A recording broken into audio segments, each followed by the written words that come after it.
Bulletin में सबसे पहले जिक्र अमेरिका का, जो आबनाए हुर्मुज़ खुलवाने में नाकाम है। सदर ट्रंप ने बरतानिया, चीन, जापान, फ्रांस, जनूबी कोरिया और दीगर ममालिक से मदद मांग ली। अमेरिकी सदर ने कहा, किसी भी सूरत में आबी गुजरगाह को खुलवाएंगे, इसे महफूज और आजाद जगह बनाएंगे। ईरान की जंगी सलाहियत 100% खत्म कर चुके डोनाल्ड ट्रंप ने एक बार फिर अमेरिकी मीडिया को निशाने पर रख लिया।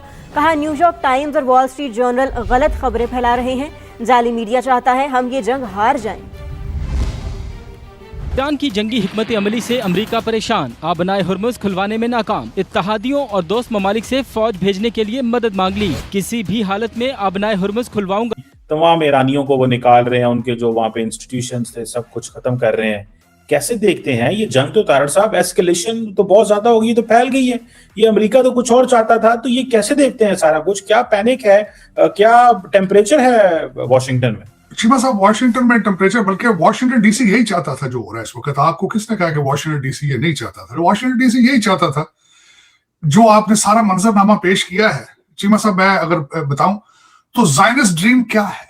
ज़ायनिस्ट ड्रीम ये है कि मिडिल ईस्ट के अंदर ये एक दूसरे को मारें, एक दूसरे पे हमले करें और वो इस चीज का फायदा उठाएं और ग्रेटर इजराइल की तरफ मूव करें। ये कमजोर से कमजोर तरीन हो जाए। पहले भी इनका पैसा सारा यहूदियों के बैंकों में पड़ा है, पहले भी वही कंट्रोल करते हैं चीमा साहब। और फिर उसके बाद ये है कि अब हालात अबतर हो जाए और उसके बाद ये इतने कमजोर हो जाएं कि उनके पांव में लेट लेट कर माफिया भी मांगे और रोजाना खैरात उनसे मांगे। अब हालात उस तरफ जा रहे हैं।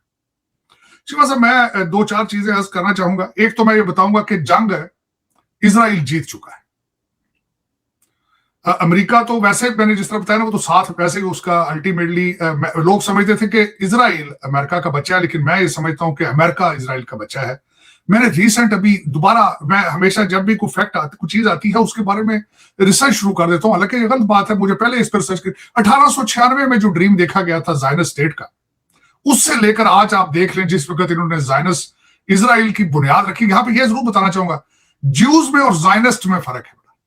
इनके 12 फिरके हैं, सारे के सारे जो हैं वो कत्लो गारत के हक में नहीं है चीमा साहब। ये सिर्फ जो एक एक्सट्रीम वर्जन है वो इसके हक में है। बल्कि मैं इस पर थोड़ा सा एतराज यहां भी करना चाहूंगा। अगले दिन इस वक्त मुल्क दुनिया के बादशाह, बेताज बादशाह बीबी नेतन्याहू ने कहा है कि ना सिर्फ शिया बल्कि सुन्नी एक्सट्रीमिज्म भी जो है वो खतरा है। उनसे किसी से नहीं डरते आप। वो अभी 25 ड्रोन गिराएं, कल 50 गिराएं, हमें कोई फर्क नहीं पड़ता। अभी में ईरान के साथ एक तरह से खड़ा है और शहबाज शरीफ और पज़ेश्कियान जो ईरान के सदर हैं, उनके दरमियान फोन पर टेलीफोनिक बातचीत हुई है। काफी देर तक ये बातचीत हुई है और इस जंग के जो मौजूदा हालात हैं, खित्ते पर इसके क्या कुछ असरात होंगे, उसको लेकर एक तरह से बात हुई है। दरअसल आप देखिए, क्योंकि जब ये जंग शुरू हुई थी उस वक्त ये कहा जा रहा था कि पाकिस्तान का झुकाव दरअसल अमेरिका की तरफ है, क्योंकि एक बड़ा कर्जदार है पाकिस्तान अमेरिका का, और इसके अलावा पाकिस्तान हमेशा अमेरिका के दबाव में भी रहता है।